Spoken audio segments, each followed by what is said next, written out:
오늘 성경 말씀을 기록한 이 사도 베드로는 누구보다도 예수님을 열심히 사랑하며 섬기며 쫓았습니다. 그리고 자기 자신을 돌이켜 볼 때에 어떤 제자들보다도 내가 더 예수님을 많이 사랑하지, 그와 같은 마음도 갖고 있었어요.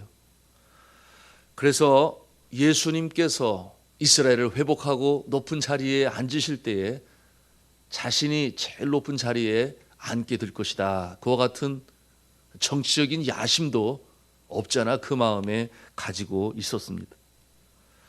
예수님께서 자신의 죽음에 대해서 언급할 때에 베드로는 깜짝 놀랐죠. 그러시면 안 됩니다. 그러면서 저가 예수님께 고백했던 내용이, 주여 내가 지금은 어찌하여 따라갈 수 없나이까 주를 위하여 내 목숨을 버리겠나이다. 이 정도로 다른 제자들은 할 수 없는 말을 아주 호언장담으로 그렇게 예수님과 제자들 앞에서 그렇게 호언했습니다. 그러나 그는 정작 예수 그리스도께서 잡혀가실 그때에 그는 멀찌감치 떨어져서 주를 쫓았다 했으며, 대제사장의 뜰에서 예수님이 문초를 당할 때에 베드로는 나는 그를 알지 못합니다, 나는 그를 알지 못하고 3번씩이나 예수 그리스도를 부인했습니다.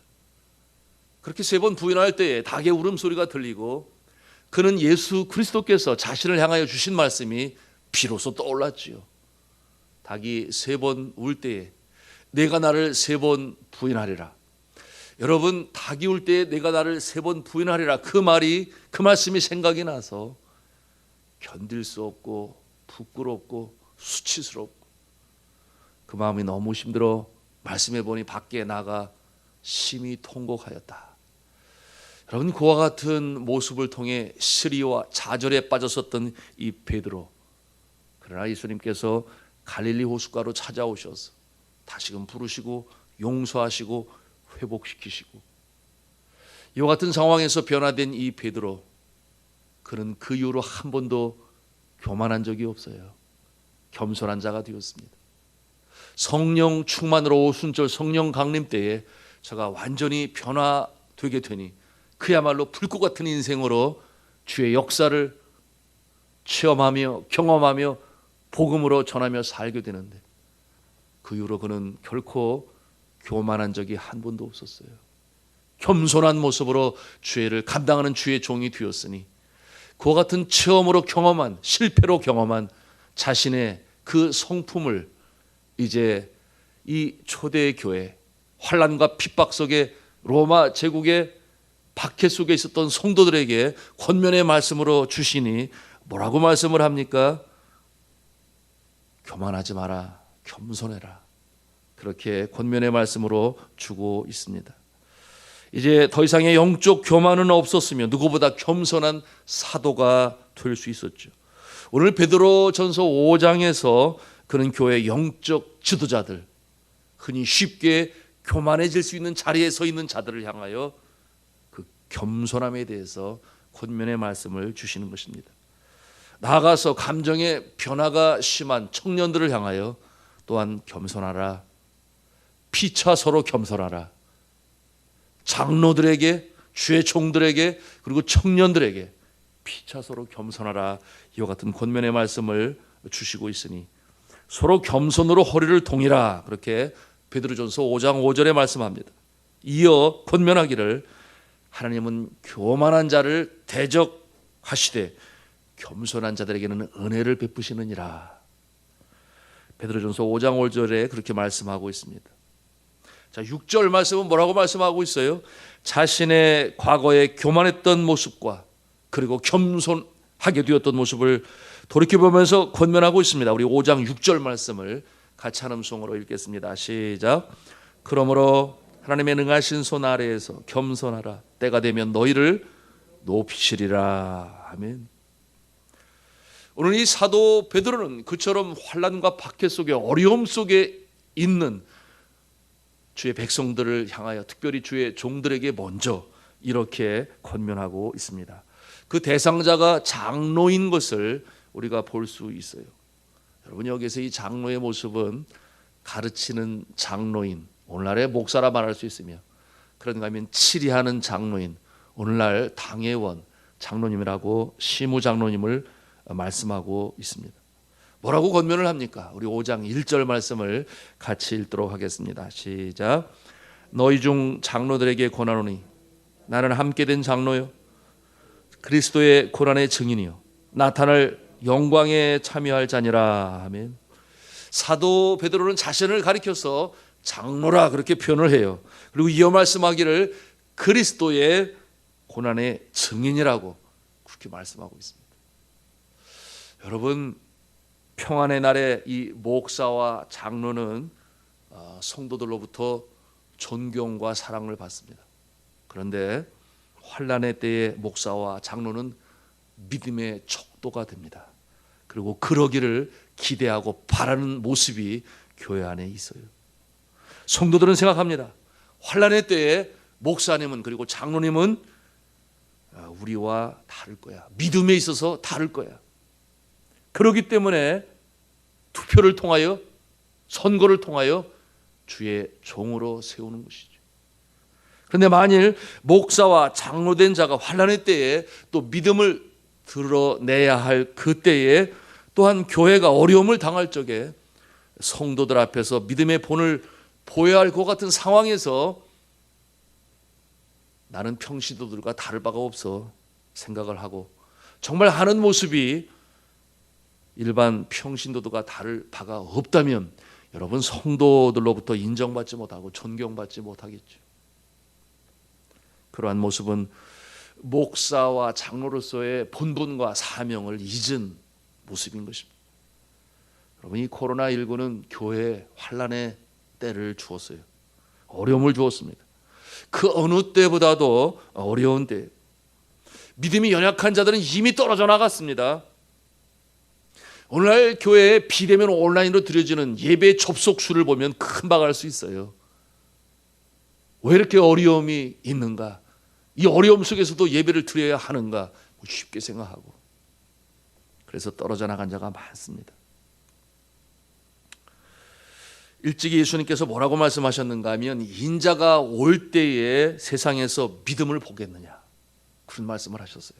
누가복음 18장 8절 말씀이죠. 인자가 올 때 세상에서 믿음을 보겠느냐. 이게 무슨 말씀이에요? 환난의 때에 말세지 말에 교회가 핍박을 당할 때에 믿음을 지키는 자들을 과연 볼 수 있겠느냐 이렇게 말씀하신 거예요. 참 감사한 것은 우리 교회가 이 코로나19를 경험해 가고 또 참 어려운 때를 가면서도 우리 장로님들이 먼저 결단을 했어요. 절대로 우리는 예배를 양보하지 않겠습니다. 그래서 주일 오전, 오후, 수요, 새벽 기도회, 금요 기도회 한 번도 빠짐이 없이 계속해서 진행해 나가고 지금도 오후 예배 없는 교회, 새벽 기도 없는 교회 얼마나 많은지 몰라요. 우리 장로님들이 그렇게 먼저 결단을 하셨고 그리고 또한 함께 참여하고 대표자의 모습으로 현장 예배, 나는 적어도 50명의 대표자로 예배에 참여한다. 이러한 모습으로 예배를 드려오고 있으니 여러분 그 모습 때문에 교회가 든든히 서갑니다. 안정되게 갑니다. 우리 성도들이 그 마음에 안정감을 느끼는 거예요. 그러므로 그 어려움 속에서도 지난 한 해 우리가 참 선전했습니다. 튼튼한 기둥과도 같은 모습으로 든든히 서 있으니 이 불안한 성도들이 안정감을 갖습니다. 그렇구나. 역시 장로님들이시구나. 기도할 자리에 예배 드릴 자리에 그 자리를 양보하지 아니하고 차지하는 그 장로님의 모습을 통해서 믿음의 본을 본다 그 말이에요. 여러분 나중에 교회 역사의 기록에 이러한 장로님들의 모습들이 기록이 될 것입니다. 오늘 사도 베드로는 1절 후반부 이렇게 격려하고 있어요.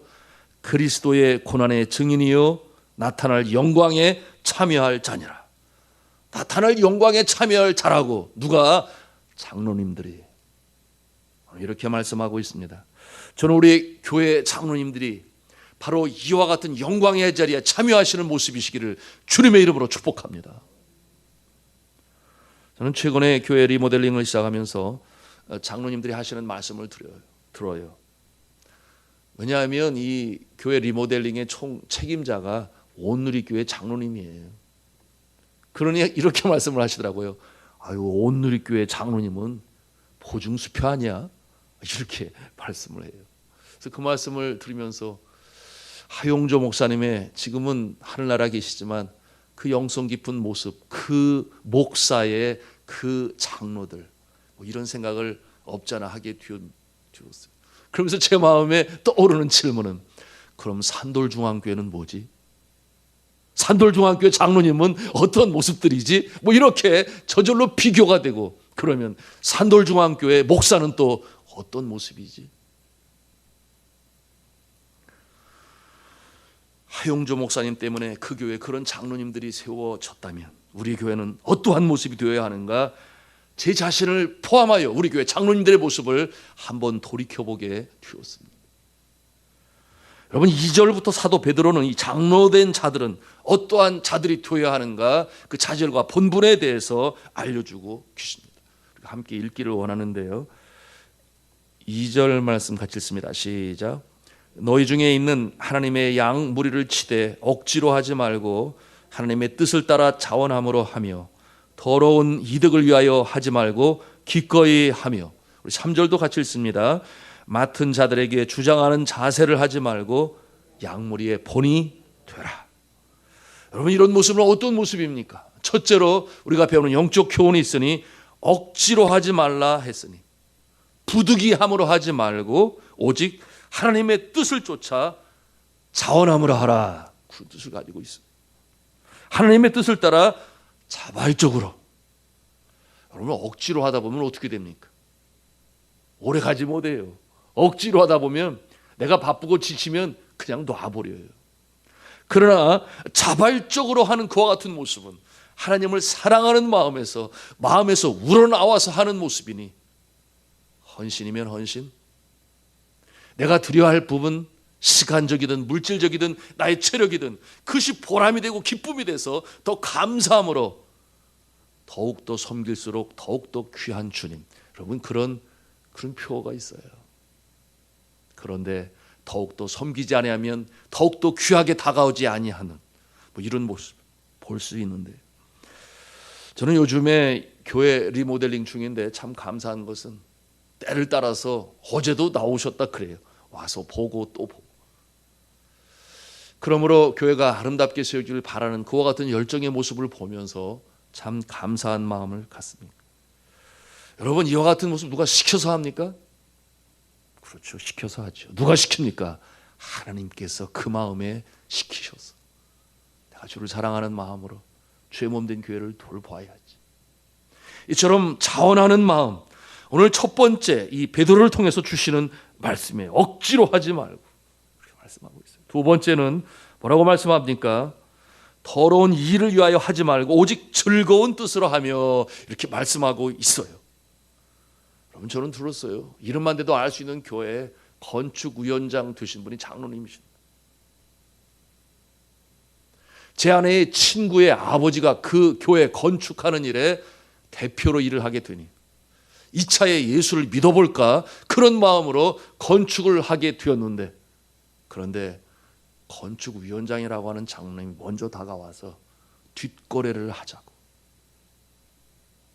건축을 마치기는 했으나 그것이 마음에 충격이 되어 내 다시는 예수를 믿나 봐라. 도덕적인 면에서 실망을 하게 돼요. 여러분, 그 얘기를 제가 듣게 되었습니다. 여러분, 이와 같은 모습이 있어서도 아니 되고 있어서는 아니 될, 상상을 초월하는 그와 같은 모습인데 실제적으로 이 세상에 나타나고 있다. 내가 가지고 있는 이와 같은 직분 때문에, 그것이 목사든 장로든 어떤 이윤을 얻기 위하여, 하나님이 어떻게 보시겠습니까? 더러운 일을 위하여 하지 말고 오직 즐거운 뜻으로 하며. 여러분, 교회 일이 즐거워야 하고 또한 고난도 감사해야 합니다. 헌신이 보람이 되어야 합니다. 왜냐하면 그것은 주를 위한 고난이에요. 주를 닮은 모습이요. 그 모습은 4절에 있는 말씀대로 뭐라고 그랬어요? 장차 시들지 아니하는 영광의 칸을 얻기 때문인 것입니다. 세 번째로 3절 말씀인데요, 3절 말씀의 근거에 보니 맡은 자들에게 주장하는 자세를 하지 말고 양무리의 본이 되라, 그렇게 말씀하고 있습니다. 주장하는 자세를 하지 말고 양무리의 본이 되라. 굉장히 중요한 말씀이죠. 교회의 목사와 장로는 자신이 자신의 양들이 아닌, 누가, 성도들이 자신의 양들이 아닌 하나님의 양들이라는 사실을 결코 잊어서는 아니 돼요. 그러나 많은 경우 내 양이라 생각하고, 그래서 내가 부릴 수 있다. 아니요. 어느 순간에서도 돌보라 맡기셨지요. 여러분, 다윗이 그러지 않았나요?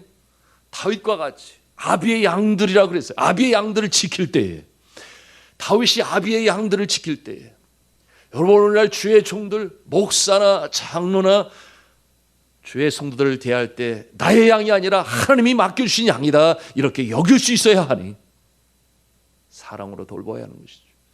그래서 다윗이 어떻게 했습니까? 아비의 양들을 지킬 때 생명을 무릅쓰고 곰의 발톱과 사자의 이빨에서 생명을 무릅쓰고 양들을 지킬 때 하나님께서 힘을 주시고 능력을 주시고 가마를 주시고 그를 더욱더 복되게 하셨던 모습을 우리가 다윗의 삶을 통해서 보게 됩니다. 여러분, 이와 같은 모습을 여러분 우리가 오늘 말씀을 통해서 배우는 것이에요. 주장하는 자세가 아니라 양무리의 본이 되었다. 그러므로 세상의 리더십과 교회 안의 리더십은 큰 차이가 있으니 여러분, 이와 같은 모습은 하늘과 땅의 차이예요. 세상의 리더십은 카리스마적인 명령으로 권력을 세워갑니다. 때로는 뭐라 그래요?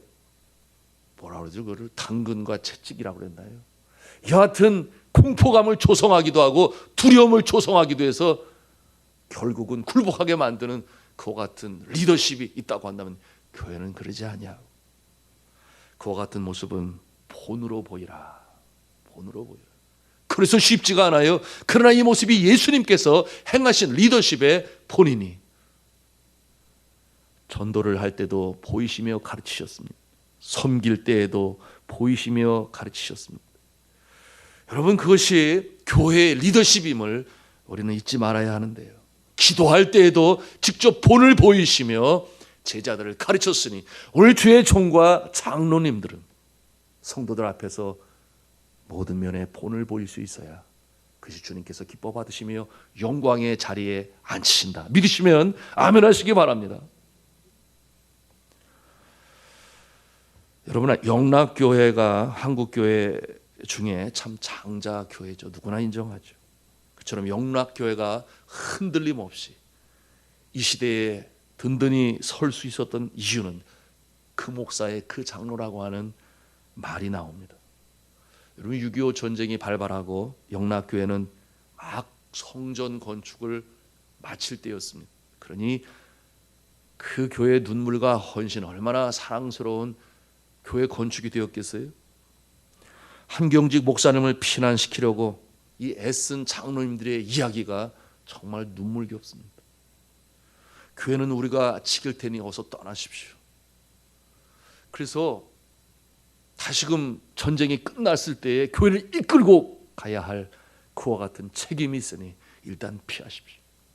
한경직 목사님은 내가 북에서 피난 왔는데 다시금 전쟁이 나서 이와 같은 모습으로 어려움이 있다면 나는 순교자가 되라고 하나님께서 그 사명 주셨으니 나는 떠나지 않겠습니다. 그때 김응락 장로님이라고 하는 분이 교회는 내가 지킬 테니 장로님들 여하튼 목사님 모시고 빨리 떠나세요. 그래서 장로님들이 한경재 목사님을 거의 이끌다시피 해서 그 전쟁터에서 피난하게 되었습니다. 여러분, 이 김응락 장로님 지금도 영락교회 가보면 순교자 기념비가 서 있으니 바로 김응락 장로님이었는데요. 그때 그의 나이가 45세에 불과했습니다. 그런데 자신이 교회를 지키겠다고, 여러분, 공산당이 나타났을 때에 예배를 드리자고 문을 열었던 자가 바로 그 장로님인데, 여러분, 저가 일찍이 북에서 평양이었죠. 해방 후 이 신앙을 찾아서 서울로 온 이 장로님이 종로에서 포목상을 경영했다 그랬어요. 자신처럼 북한 출신인 한경직 목사님과 함께 영락교회의 전신인 배단위 전도교회를 먼저 세웠습니다. 그 영락교회 전교회가 배단위 전도교회다. 1945년 대부분의 성도가 북한 출신이었던 이 영락교회는 점점 부흥하여 1950년 6월 4일 석조 건물인 영락교회를 세우고 헌당을 하게 됩니다. 끝까지 장로로서 영락교회를 지킨 이 김응락 장로님은 영락교회를 무기고로 삼고자 하는 이 북한 이 공산당들을 막아서다가 결국 마침내 총살당한 순교자가 됩니다. 전쟁이 가라앉고 다시금 돌아온 장로님들과 그리고 한경직 목사님, 그 순교, 그 헌신의 이야기를 들으면서 눈물 지었습니다. 그리고 결심했습니다. 내가 나 대신 생명을 바친 이 김응락 장로님 대신하여 생명을 바쳐 주의 몸된 교회를 섬기리라. 여러분, 한경직 목사님이 그렇게 결심하고 다짐하는 가운데 교회는 그렇게 든든히 서 갈 수가 있었던 것입니다. 한국교회는 이처럼 주의 종들, 선교사들의 피에 터전 후에 주의 몸된 교회가 세워졌고, 그런가 하면은 주의 종들, 목사님과 장로님들의 헌신을 통해서 든든히 서올 수 있었던 것입니다. 그리고 하나님께서는 이와 같은 모습을 보시고 한국교회를 축복하셨고 저들의 후손들도 사랑하시고 복을 주셨어요. 밝은 대한민국이 서 있습니다. 한 예로 이 영락교회 순교자 김응락 장로님의 자녀들은 장남은 포항공대 교수님으로, 차남은 숭실대학교의 교수님으로 그렇게 하나님의 종의 모습으로 후학들을 양성하게 되었고, 이와 같은 모습들은 한국교회를 오늘도 든든히 서게 하는 바탕이 되고 있어요. 코로나19로 인하여 나라가 어렵고 교회가 어려운 가운데 우리 장로님들은 더욱 든든히 서야 하고, 그와 같은 본을 통하여 성도들은 그렇구나, 그래서 주의 종들이고 목사님이고 장로님이구나, 이와 같은 모습으로 한국교회는 하나님께서 복을 주실 것이며, 그와 같은 헌신과 드림을 통하여 그의 자손과 후손들 뿐만 아니라 한국교회가 든든히 서갈 줄로 믿습니다. 이 일에 쓰임받으시는 주의 종들이요, 또한 그와 같은 주의 종들을 위하여 응원하고 기도하며 순종하는 우리 젊은이들이요, 우리 성도님들이 되실 수 있기를 저는 주님의 이름으로 축원합니다.